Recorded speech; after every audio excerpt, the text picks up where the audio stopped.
শীতকালে গরম গরম ভাতের সাথে যদি একটু ভর্তা হয় তাহলে তো আর কিছুই লাগে না। সো হ্যালো এভরিওয়ান, আসসালামু আলাইকুম। সবাই কী অবস্থা, কেমন আছেন? আশা করি সবাই ভালো আছেন আর আমিও ভালো আছি।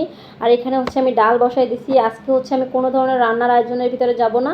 আমি আজকে অনেক ধরনের ভর্তা করব, প্লাস সাথে ঘন করে ডাল থাকবে।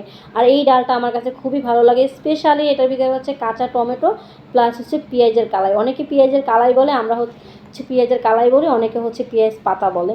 সো নাম কিন্তু এই মানে ধরনটা একই, কিন্তু নাম হচ্ছে আলাদা। সো যাই হোক, এখানে হচ্ছে আমি ধনেপাতাটা ইউজ করেছি আর হচ্ছে কাঁচা টমেটো। আর এই ডালটা এত পরিমাণে স্বাদ লাগে, আপনারা রান্না করে দেখতে পারেন।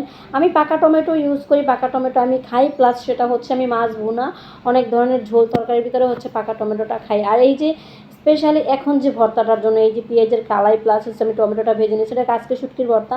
এই ভর্তাটা হচ্ছে আপনারা একবার হলেও ট্রাই করে দেখতে পারেন। খুবই খুবই খুবই স্বাদ এই ভর্তাটা, আমার কাছে ভীষণ ভালো লাগে এই ভর্তাটা। সো এখানে হচ্ছে আমি কালিজিরা ভর্তার জন্য কাঁচামরিচ পেঁয়াজ মানে যা যা লাগে সব কিছু আমি টেলে নিচ্ছি। অনেকে বলে কি যে হচ্ছে কালিজিরা ভর্তাটা তিতা লাগে। সো সেইখানে হচ্ছে আমি একটা টিপস জানাবো আপনাদের, একটা টিপস দিয়ে দিচ্ছি। আপনারা কখনো জ্বলন্ত আগুনের ভিতরে হচ্ছে কালিজিরা কখনোই টালবেন না। চুলাটা অফ করার পর যে গরম যে ধাপটা থাকে তার ভিতরে হচ্ছে কালিজিরা টালবেন, দেখবেন কখনোই ভর্তাটা তিতা লাগবে না। এখানে আমি বাবুর জন্য একটু খাবার বানিয়ে নিচ্ছি। আর এই তো আমার হচ্ছে ভর্তার সব আয়োজন রেডি একদম। এখন হচ্ছে আমি ভর্তা বানাবো। ফার্স্ট অফ অল আমি হচ্ছে গিয়ে কালিজিরা ভর্তাটা বানাবো। আর এই কালিজিরা ভর্তাটা আপনারা কখনোই পানি বা সরিষার তেল দিয়ে আগে বাটবেন না, তাহলে কিন্তু সেই ক্ষেত্রে আপনার কষ্টও বেশি হবে, প্লাস ভর্তাটাও কিন্তু তেতো হয়ে যাবে। সবসময় চেষ্টা করবেন কালিজিরা ভর্তাটা হচ্ছে আগে শুকনো অবস্থায় বাটার জন্য, আপনার কষ্টও কম হবে। আর এই যে সরিষার তেল দিয়ে আমি হচ্ছে লাস্টে এখন সরিষার তেল দিয়ে ভর্তাটা হচ্ছে মাখো মাখো করে নিচ্ছি। এইতে আমার কালিজিরা ভর্তাটা হয়ে গেছে। সো সাথে এখন হচ্ছে ধনেপাতা ভর্তা, মানে এই ধনেপাতা ভর্তার কথা আমি কি বলবো, আমার সব ভর্তার পাশে হচ্ছে এটা থাকবেই।